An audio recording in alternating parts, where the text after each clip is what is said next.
Hi, everybody, and a very good morning to you all. Thank you very much for joining us this morning, and welcome to this morning's Accentuate by K3 Hub session, where we'll be hosting a LinkedIn masterclass.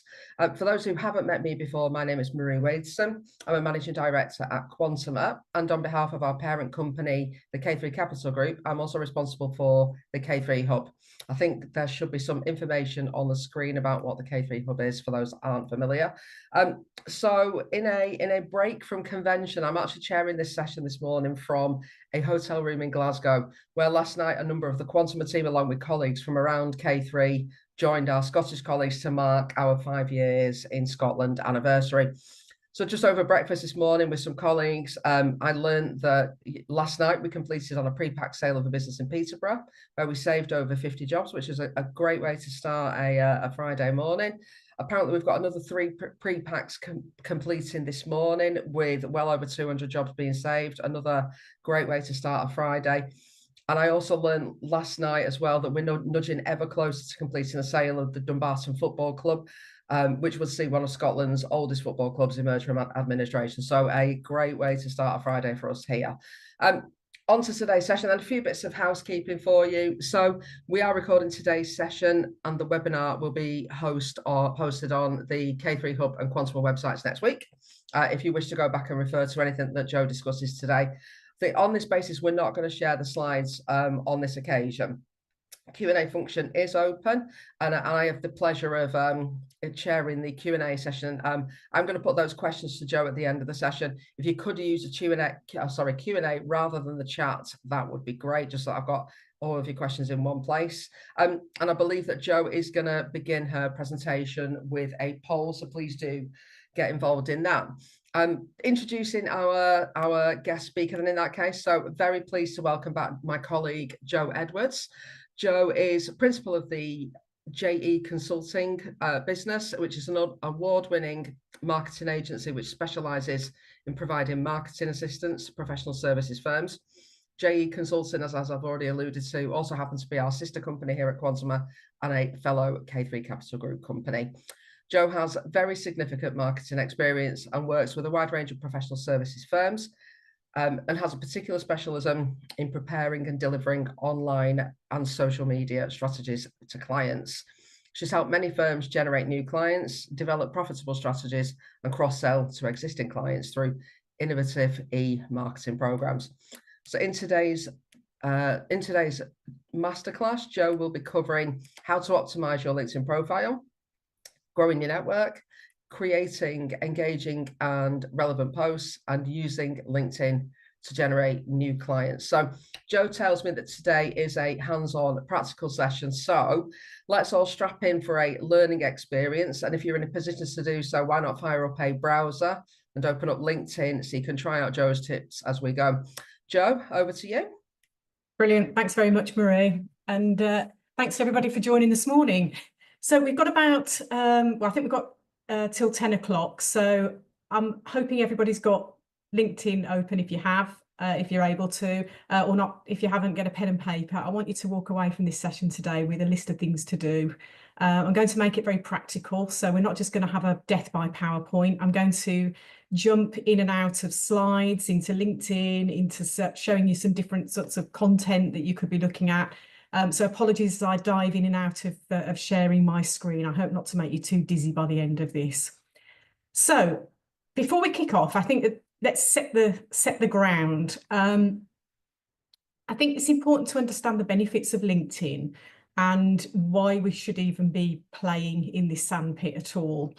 There are lots of social media platforms that you could be producing content for. So why should you put LinkedIn front and center? I think if you go back to the history of LinkedIn and where it actually started originally as a recruitment platform. And I know lots of my clients would turn around to me and say, well, it still is. All of our staff and team get targeted by recruiters on LinkedIn all the time. You're never going to stop that happening. It's just the way things are.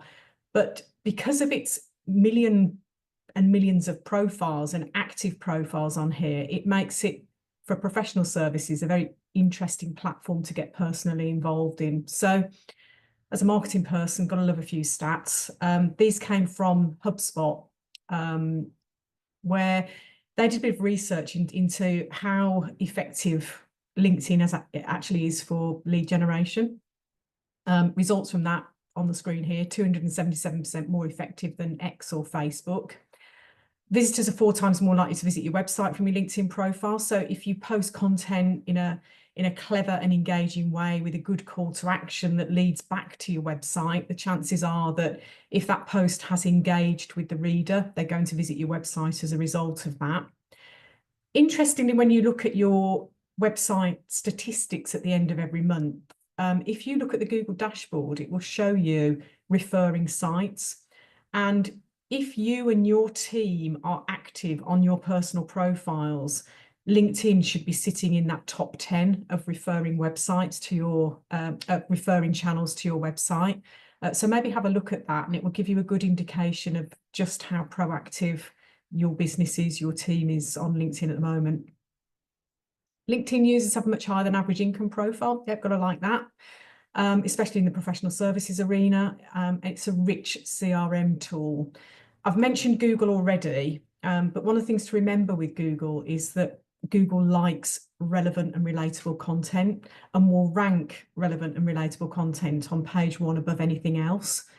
The only way to get above that is to pay for a sponsored ad. So if you're looking to be on page 1 organically of Google, LinkedIn is a great place to put your content and get it ranked effectively by Google. So things like blogs, and we'll come on to talk about that.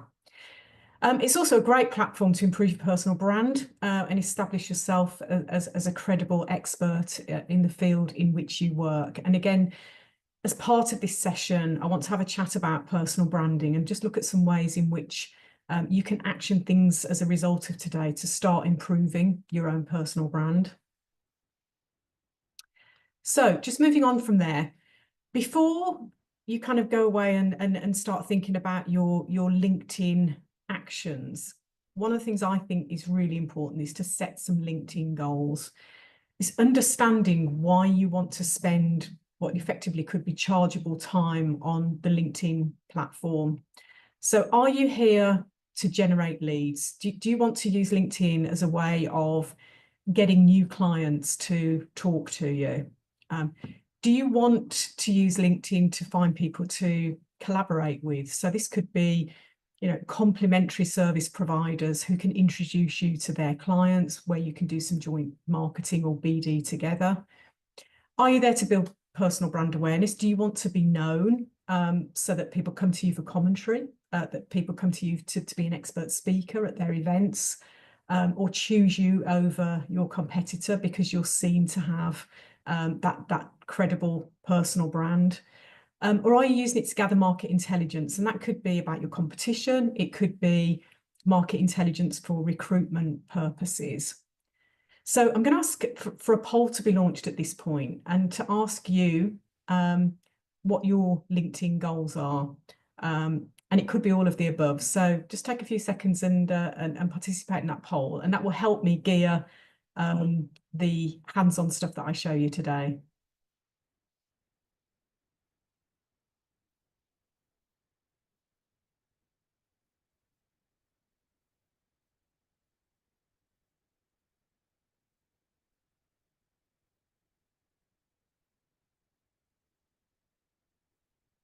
When you're ready,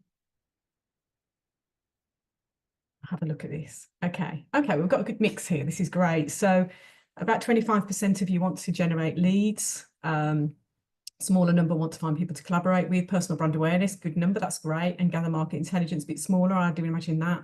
And then all of the above, yeah, nearly half of you. So that's fine.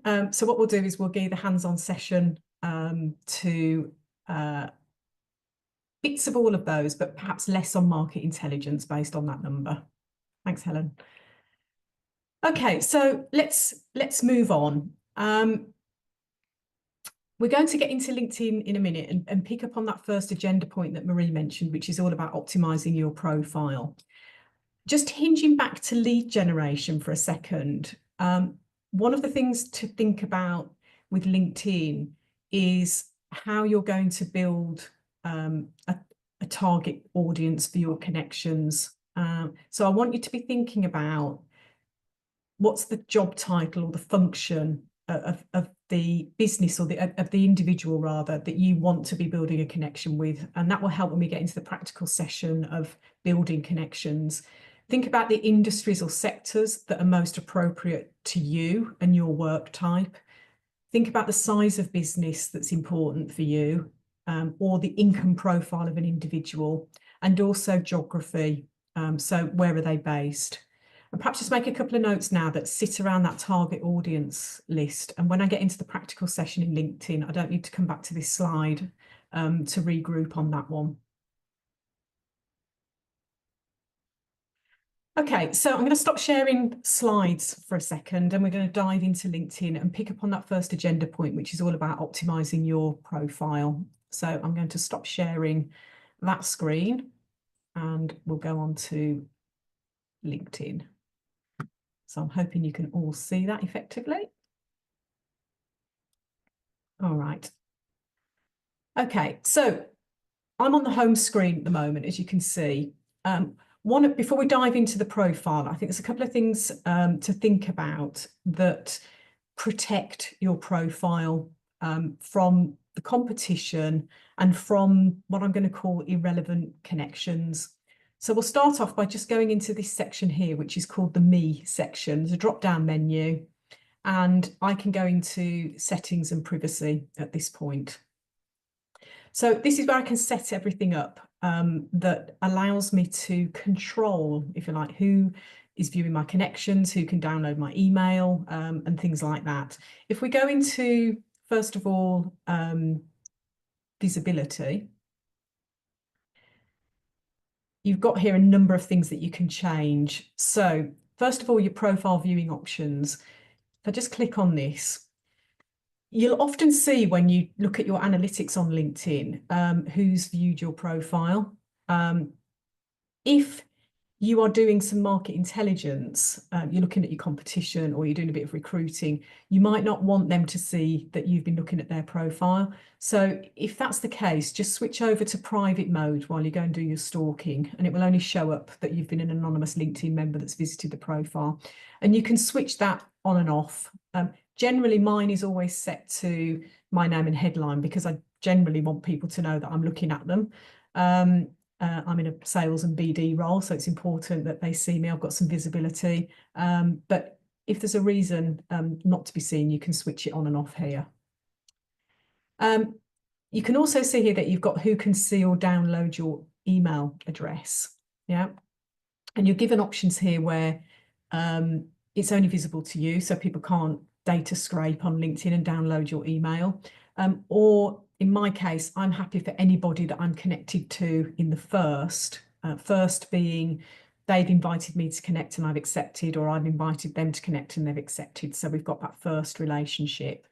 I'm happy that they've got access to my email address. Yeah. You may be in the position where you want everybody to be able to download it. You want that flexibility. So, and again, you can change and chop that around as and when you wish. The other one that I look at is who can see connections. So this is quite important, and it's a question that I'm often asked by legal firms predominantly, which is if we're going to go and connect to lots of clients, I don't really want anybody else, particularly competitors, to see who I'm connected to. So you don't have to make your connections visible to anybody. You can switch that off, and that doesn't allow people to see your connections database at all. Yeah, it's quite helpful, particularly as there are lots of businesses out that do lots of data scraping on LinkedIn, where they're gathering email addresses and linking them back to an individual and then sending emails saying, oh, I know that you know Joe. So I would have said maybe 18 months ago, make your connections visible. It's in the spirit of LinkedIn. This is what you want to build collaboration. I've probably veered the other way now because of data scraping tools. So this is all about protecting your hard-won connections and your email addresses. So just a couple of things there that help protect your hard-won work. So I'm going to go into profile now. So I've moved off the homepage, gone into my profile. Let's just have a look at how you can optimize your profile. Apologies if some of you are really active on LinkedIn. Some of what I'm showing today is advanced. Some of what I'm showing is basic. So bear with me because we've got a very mixed audience today. Couple of things on your profile. You've got the opportunity to have a nice image banner at the top of your profile. I always think that should be representative of who you work for. It should be representative of your, your core strap line of what you do. Yeah. And make sure that you embed a URL to your website into that banner.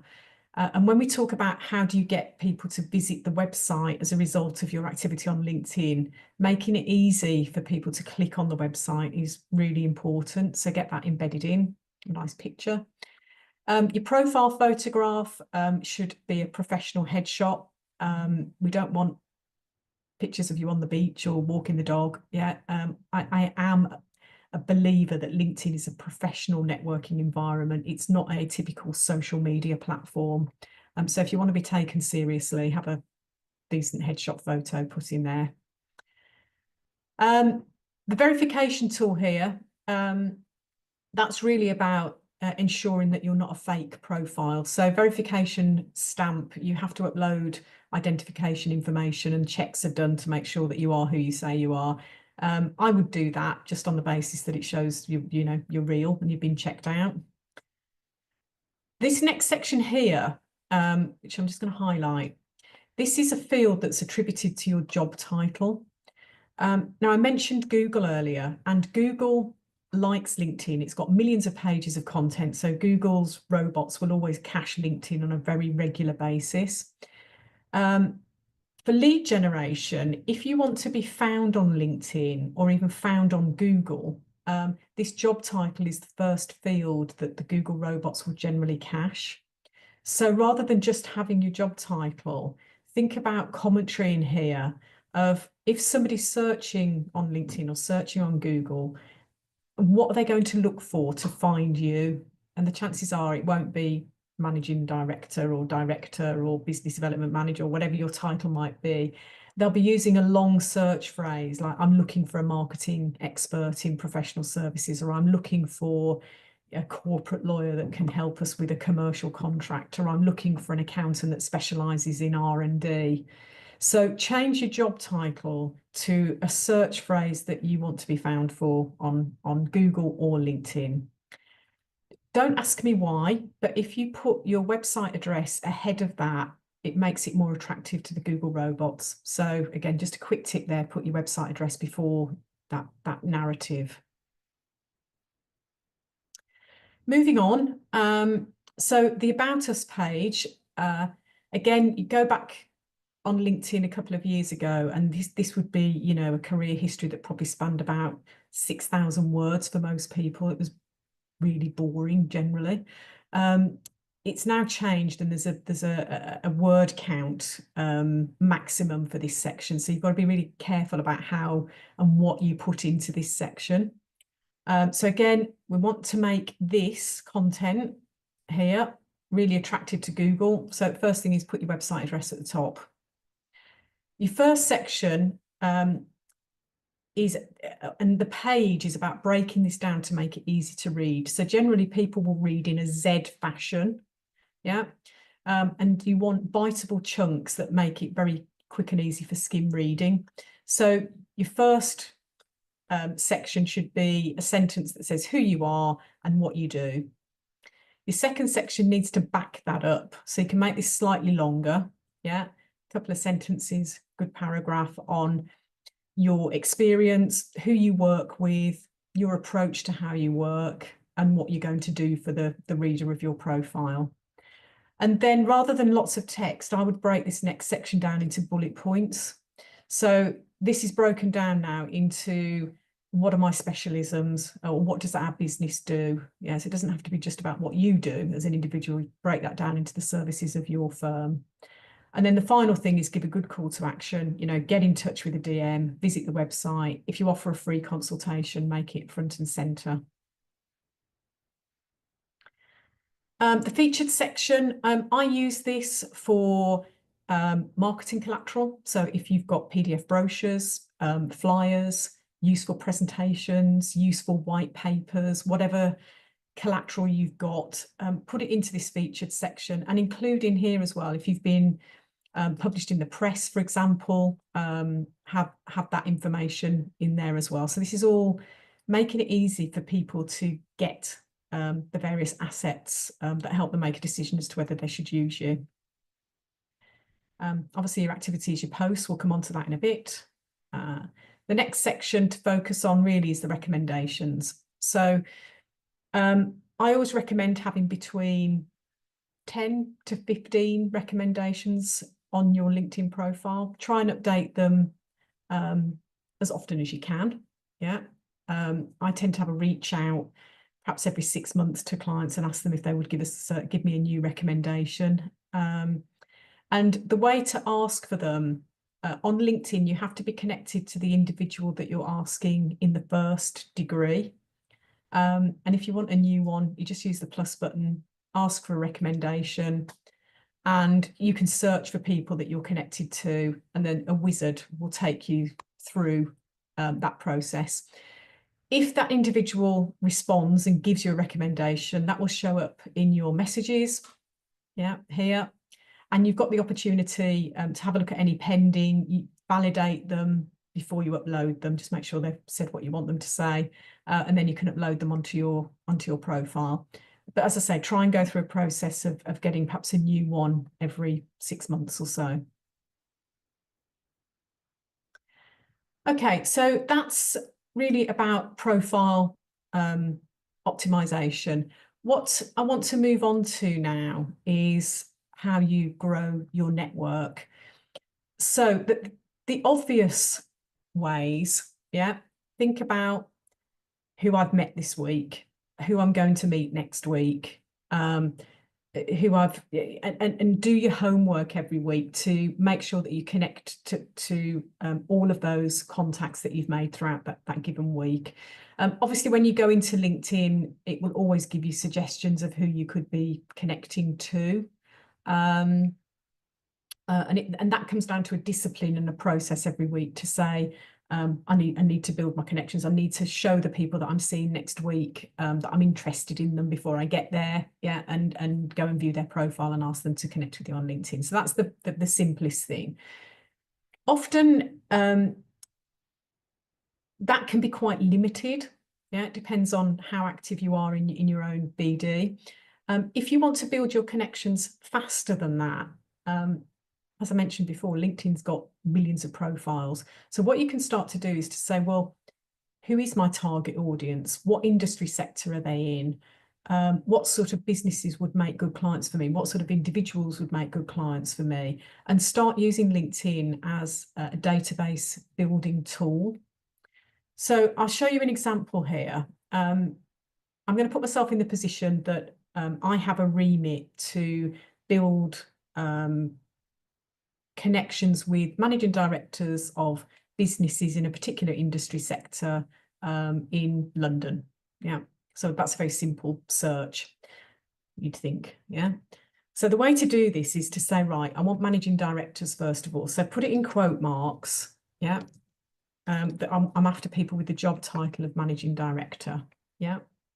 And if I just search on that to start off with, it's going to give me millions. Yeah. So if I search on people, yeah, I've got 3 million potential people to connect with the title of managing director. So you want to filter this down a little bit now.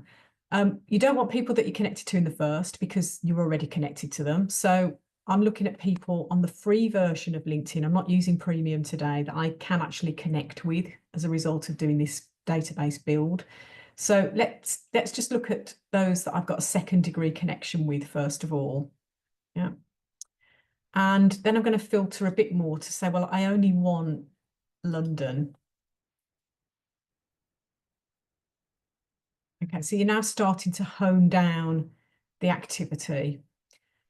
You can then start to filter even further. So at the moment, I've got London, I've got second degree connections, which allows me to actually connect with them, as you can see here. Yeah, I could say I only want them from a specific industry sector. So let's say, oh, I can't see what I want on here. Let's add an industry and we'll put in here manufacturing.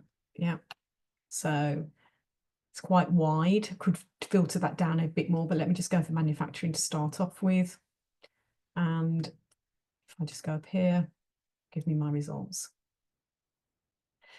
So what I've got now are people I can connect to who are managing directors in London of a manufacturing business. Yeah, it's still a lot, and I might want to hone that down even more. Yeah, I've got 100 pages of connections here. And I might filter that down into something that's very specific within the manufacturing. I might just go for motor or whatever that might be. But you've now in a position where you can start to connect. It is a manual process. You can't do bulk connections unless you're using some automation tools, which again, I'll talk about later. But I've got a nice database to start working on here that allows me to start building connections with people who don't know me, yeah, but I'd like to talk to. If you go to connect, you've got the ability to add a note to your invitation. If you send without a note, that individual is just going to get a message to say, Joe Edwards wants to connect with you. They've got to go and look at your profile and find out who you are and what you do and may or may not accept that invitation. Again, I'm just going to go back to my slides for 1 second because there's a message that I use which tends to work. And it's this one. So I personalize the LinkedIn message to say, I hope you're well, use their name.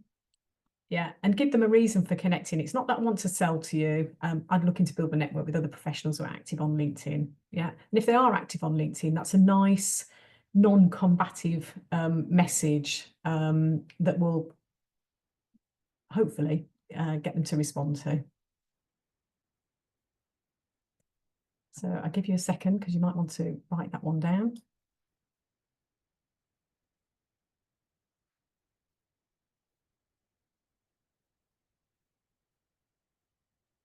And we'll go back into LinkedIn.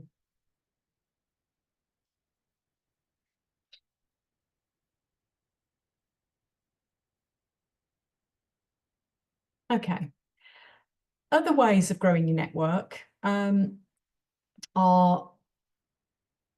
to piggyback what I would call centers of influence or your competition. So I'll give you an example here. If I wanted to, I'm going to put myself in the shoes of a solicitor for a minute. So let's imagine Palmer Solicitors. If there's anybody from Palmer's on this call, they're a client of mine. They'll be quite happy for me showcasing you. Yeah. So let's go into Palmer Solicitors. And I'll view as a member. Okay. Now, because this is a business, I can't see who their followers are. Yeah, so that's not much help to me. But what I can do is have a look at their people or their posts. So on posts, for example, I might want to go and have a look at who's commenting on their posts, who's liking their posts, who's reposting, and connect to those people. Unless they're other members of the Palmer's team, I might want to go and check out who the likes and comments are, just make sure that they are actually businesses that I would want to connect to or individuals that I want to connect to. But that's piggybacking off your competitors' followers. What you can also do is go and have a look at the people in the firm. And I could search their employees. So I know they have a partner there called Ricky. And he won't mind me trampling all over his profile. Okay. Now, what I can look at here is, well, he's made his connections visible. Yeah, so that's great for me. I can go and have a look at who he's connected to, and let's hope that 50% of those might be potential clients of Palmer's, and I might want to go and introduce myself to them. The other thing I can look at is Ricky's posts, and again, look at who is liking and sharing, who's reposting, and pick up on that and invite those individuals to connect to me. So that's competition. You may have some views on whether you want to do that or not. Depends how aggressive you want to be. One of the other things to think about is centres of influence. So if you have, for example, a remit to build up, connections of small businesses in your location, for example, there may be members of a centre of influence like this, which is the Federation of Small Businesses. So again, you can't see their connections because it's a business, but I can go and look at the posts and I can see who's liking, who's commenting, who's resharing. And if they are businesses that sit within my remit, then I would want to go and connect to them. So it's just ways of finding quality connections rather than just anybody and everybody. Okay. I have a rule of thumb on connections on LinkedIn. I don't have thousands and thousands of followers. I've got about 1,600 followers. And the reason mine is quite low compared to a lot of other individuals on LinkedIn is I'm very ruthless about who I allow to be a follower, sorry, to be a connection. And that is they either have to be a client, a potential client, or a referrer of work. And if you don't meet that criteria, I generally don't accept the connection. Now, that's my criteria. That doesn't have to be your criteria, but I think about the content that you're putting out needs to be relevant and relatable to the audience that you're targeting. And if that audience isn't a client, potential client, referrer of work, the question is why are they receiving your information? And it helps you manage your database more effectively. One thing to show you on your database, if I just go to my network. Okay, so I've got some outstanding invitations. I need to go and have a look at whether they meet my criteria, and then I'll accept them if they are. I'll ignore them if they're not. They don't get a message to say that I've ignored them. They just never get the Joe's connected message. But on my connections, for example, here, because I've got first connections, it means I can message them directly. If you're using the premium version of LinkedIn, it allows you to do bulk messaging, which is really useful. And from time to time, I might want to do a bit of housekeeping. If they no longer sit in that category, I might want to remove the connection. And again, when you do that, they don't get a message saying you just dissed them, basically. They just disappear from your database, and you will disappear as a first connection for them. One of the questions I do get asked as well is about, and it's usually from the marketing teams at firms, is how do I get individuals connections to follow the company page? So again, on the free version of LinkedIn, and I'll just show you how to do this, pardon me waffling on. On the free version of LinkedIn, every individual profile connected to the company page, so that's all of your employees because they'll all have the same email address, has 250 credits every month that allow them to go and select people to invite to follow the company page.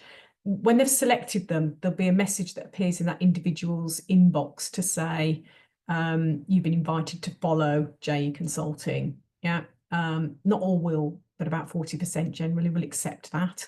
And the way to do this is you go to analytics on your company page, click on followers.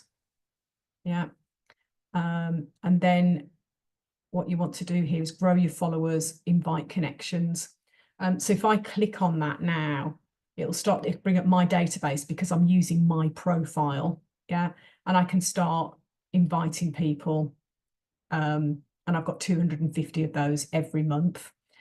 So if you are part of the marketing team within your business, you might want to encourage your active LinkedIn users to go and use those credits every month and build up the following on your page rather than relying just on organic content to drive that.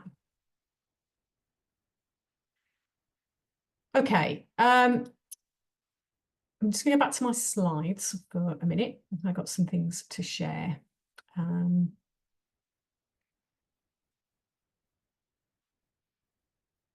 Okay.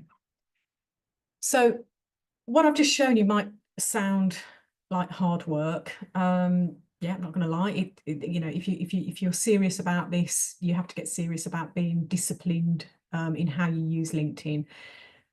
I have a daily routine on LinkedIn, which is try and connect. Okay, and put myself in the role of, you know, business development. I need to generate new clients. I need to be more proactive with the connections that I've made.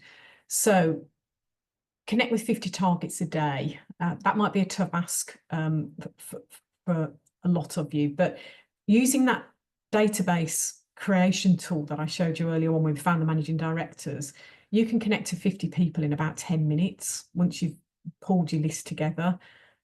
So if you've got a remit to find new clients, yeah, that's a 10 minutes well spent in my view. Using the message that I sent, that I showed you, you'll get a 40 to 70% acceptance rate on those that you've asked to connect with you. So that gives you 400 to 700 new connections every month. Yeah. That's your connection building routine.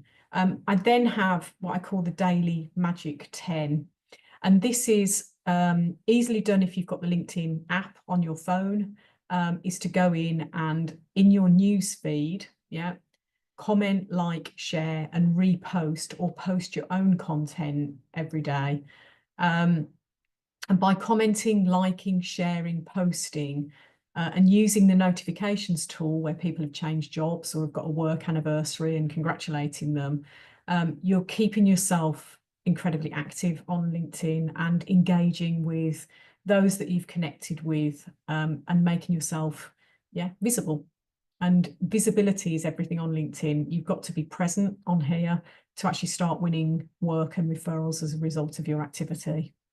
So the Daily Magic 10, I tend to do on my app.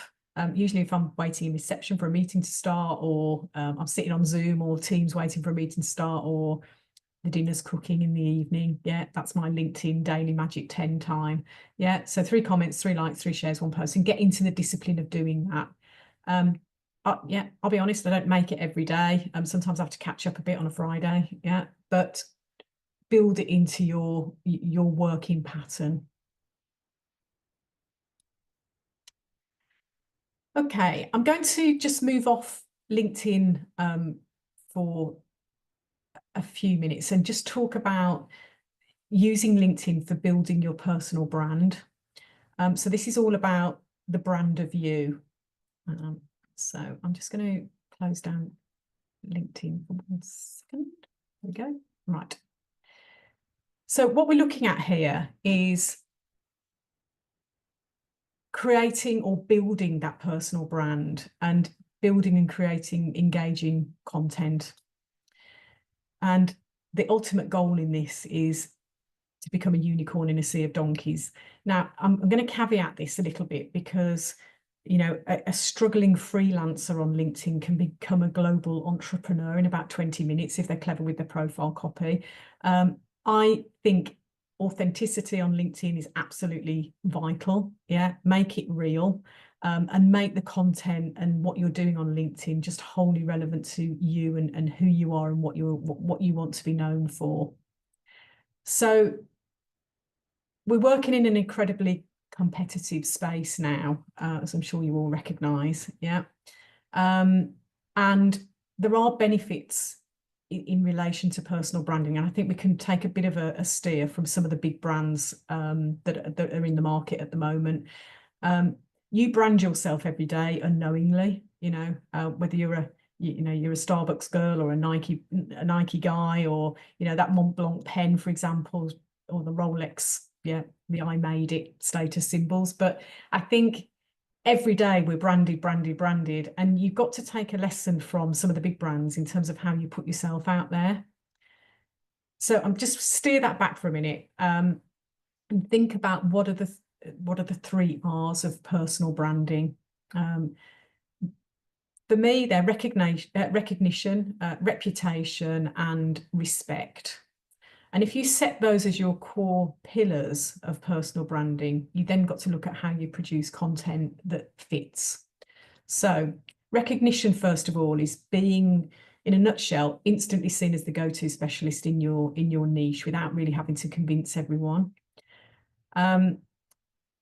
People like familiar faces. The brain relaxes when it sees a familiar face, but kicks into high alert if something's out of place. So a consistent message and a brand story for yourself that's easily retellable becomes really important when you're building that brand. It might be a bit boring to you in some respects, but it's possibly the first time that your prospects have seen it, and be mindful of that.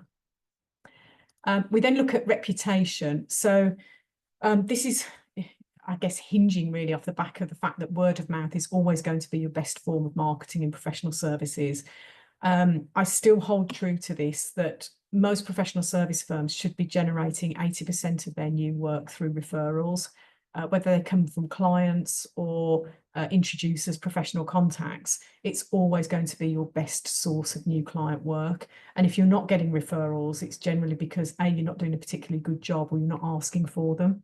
So reputation is important. Yeah, it's a third-party endorsement, lasts forever, spreads like wildfire. Yeah. So you need to make sure that you've given, your fans in effect, the right words to use when they talk about you. So think about what you want to be known for, what comes to mind first. And then respect. This is all about setting your trust currency. The level of respect that people have for your expertise correlates directly with how much they're willing to pay for it. I've mentioned the authentic brand. People make decisions now on authenticity and a respected brand, and that comes down to you as an individual having that respected brand. So how does that link back to LinkedIn? Well, that's about giving you advice for free, tips, tools, speaking, providing helpful comments, sharing thought leadership articles, posting interesting videos. Yeah. Your first job really is to understand where you sit at the moment. And I liken this to the 5 levels of visibility. So you've got, first of all, resident experts. So you may well be respected within your firm and by your clients, but you've got little visibility outside of those audiences. And most people start their kind of personal brand journey here. You then got to climb the ladder. So you go from a resident expert to a local hero. So this is becoming known outside of your firm, perhaps being more active in your local business communities, speaking at business functions, blogging, and perhaps even bringing a bit more new business into the firm. And LinkedIn is a great platform to put that content out and share what you're doing, where you've been speaking, and so on. Rising star is the next step. So this is where you're developing more of a regional reputation, fairly well known amongst the peers in your area, speak frequently, write frequently on your area of expertise. And now you start to bring in higher quality business, and you can start to leverage higher fees as a result of that. And then we go to industry rock stars. So known perhaps nationally for your niche area of expertise.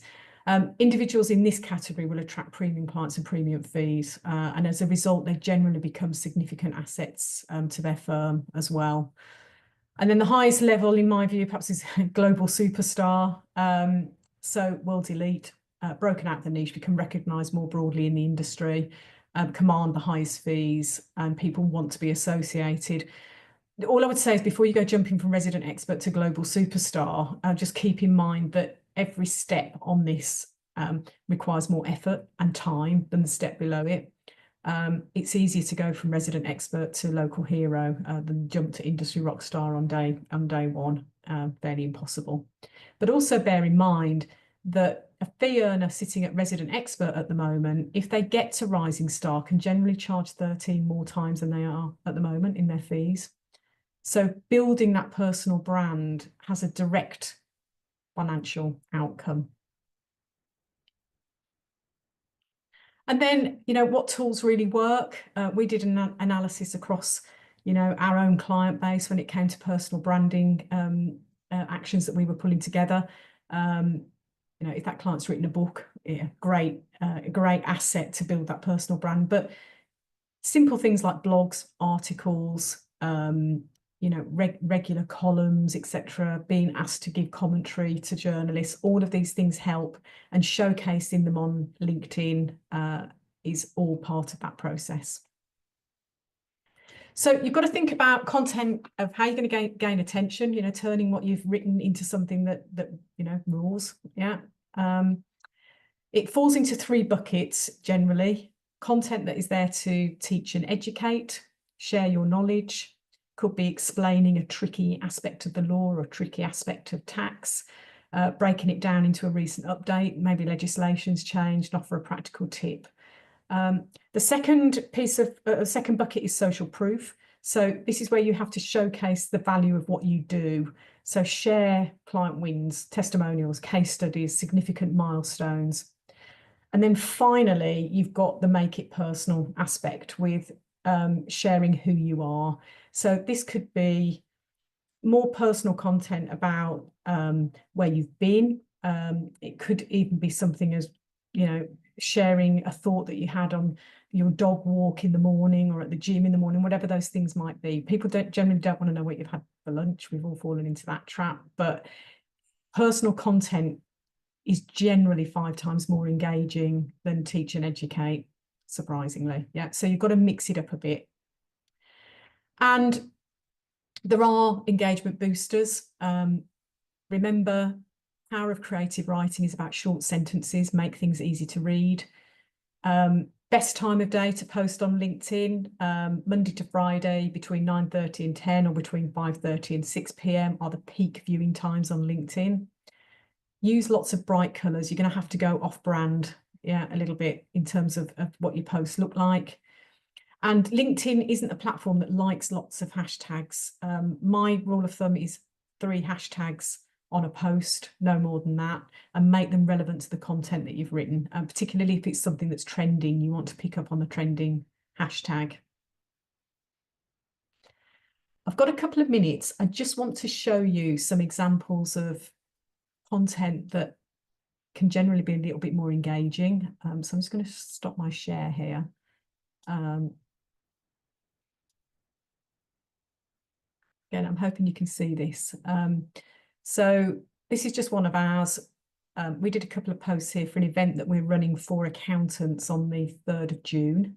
I'll give you a slide at the end, just if anybody wants to register for the event. But we started off the promotion of this event with a post like this, which is using a tool called Powtoon, which allows you to create nice animations really, really easily. Now, I'm no techie, and I can produce stuff like this on Powtoon. You can also produce it on Canva. Yeah. So we keep it simple, ready for something new, 15 spaces, 5 speakers, 1 room. Yeah. And we made it look as if we were having a WhatsApp chat. And then your second one is where registration has opened. Yeah.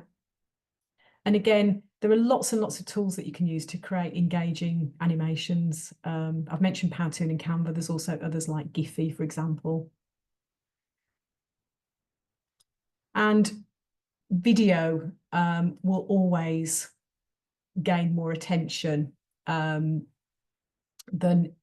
well, I say video, animation and video will always gain more attention than written content. Link to written content by all means. So if you've produced a really useful blog or white paper, promote it with a moving image on LinkedIn, but then link to the actual content itself rather than posting the whole thing on LinkedIn. There are tools now as well where you can create video avatars. This does go a little bit against everything I've just said about being authentic, but again, I'm used to working with professional firms. I'm used to the challenge of getting partners and fee earners to engage in actually producing video, and it's never that great, and it's always hard to produce unless you've got a professional videographer coming in. There are tools now like HeyGen and 11 Labs that allow you to produce video avatars. You create the video avatar, and again, I'll just very quickly show this to you because I'm aware of my time. So this has been produced using HeyGen. So I collared one of my co-directors. What you do is you upload about 2 minutes of video to HeyGen, and this could be you could just be reading out your shopping list or talking about your children or your dog. It doesn't matter what you're talking about, it's irrelevant. All it's looking for is to replicate your voice and your natural movement. So I asked Callum to give me 2 minutes of his shopping list for the week, which he did. And then I gave him a script, I then uploaded it to HeyGen, and I inputted a written script. So I'll just play this very quickly. Hi, Sam. This is Callum from J Consulting. Hope business is going well. We want to try a fun project using AI and wondered if you would be up for it. The end goal would be to create a video just like this one. Yes, this is an AI-generated video, so as much as it looks and sounds like me, it isn't. Let me know if it is something you would be interested in, and we'll get in touch with more information.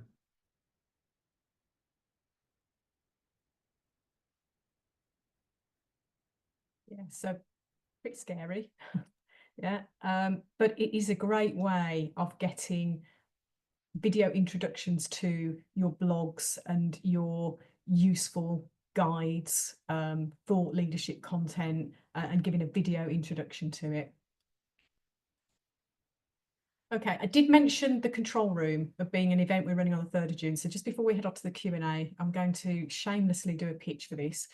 This is an event just for accountants at the moment. We're doing a legal one later in the year, which will follow the similar vein. If you'd like to register it, we have only got 15 places available for this event. It's in London. We're holding it at the K3 Hub in London. So you can scan the QR code, and we are running a first come, first served on this. So please have a look. We've got some great speakers lined up for the afternoon, and it will be a really interesting roundtable session, I hope. Okay, I think at this point I'm going to recognise it's 9:53 and go back to Marie and see if we've got any questions. I hope you found it useful.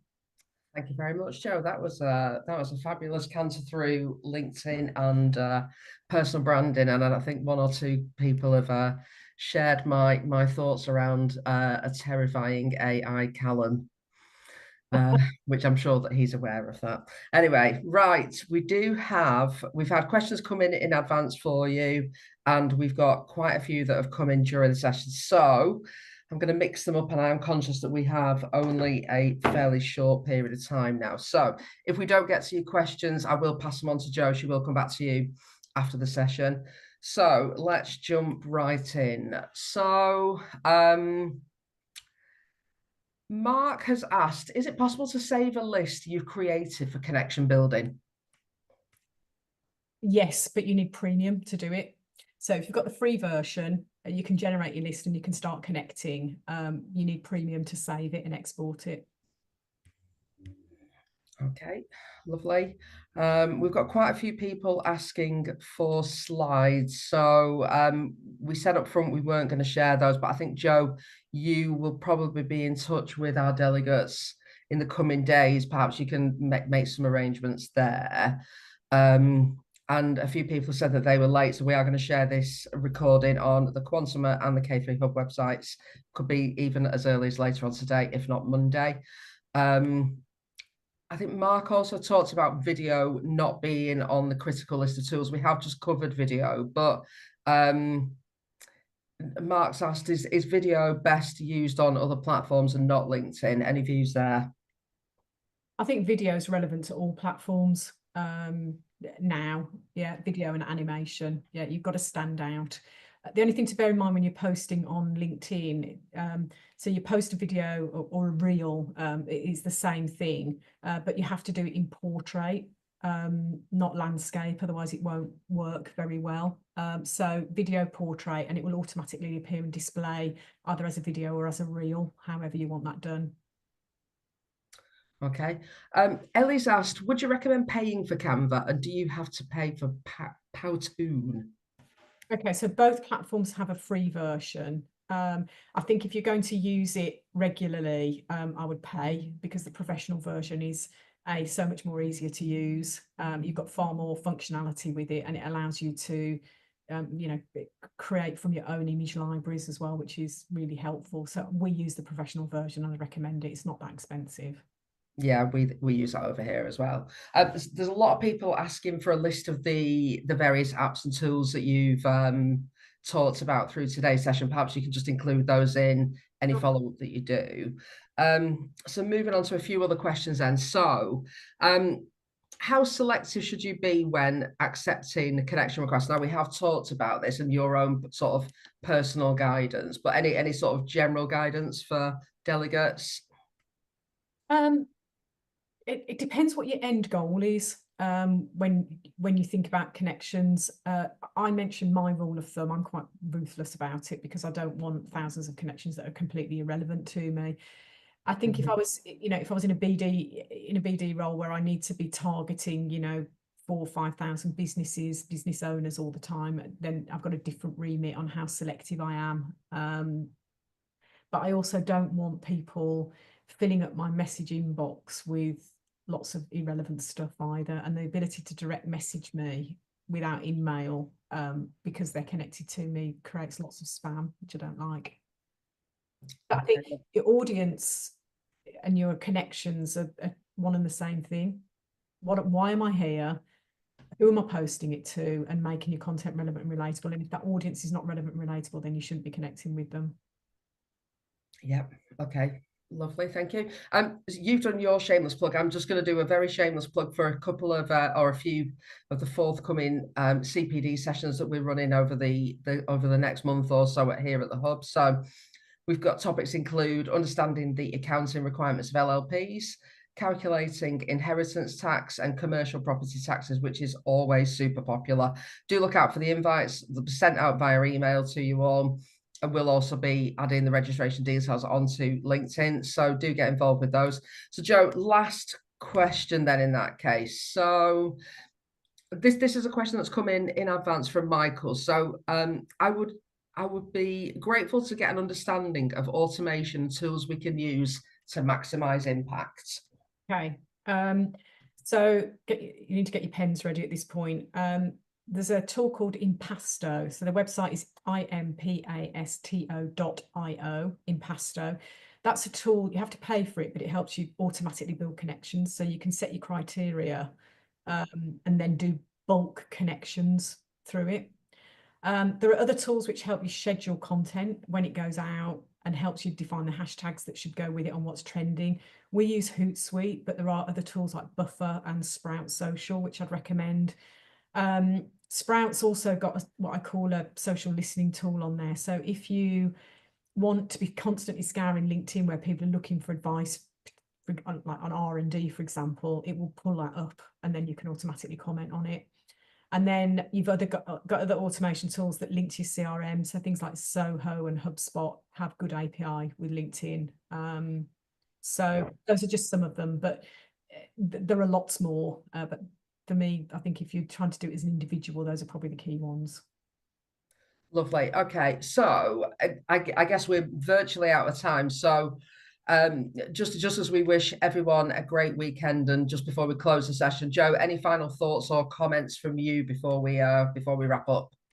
Yeah, I would like to make an offer to delegates. I mean, obviously, I've shown the control room, but we're often asked to run this session for a firm, and we do it virtually like this for an hour, where they can bring as many of their firm along on Zoom or Teams, and we run this session and we can tailor it to make it relevant to the type of work that the firm's looking for, especially when it comes to database building. So we'll follow up with an email afterwards with the slides, with a list of the tools, and also we'll do a special price for any of the K3 Hub members that want to do this session for their firm if they found it useful today. Super. Right. Well, thank you very much, Joe, then in that case. Thank you to everybody that's joined us today. Have a great weekend. Thanks, Marie. Thanks for the invite.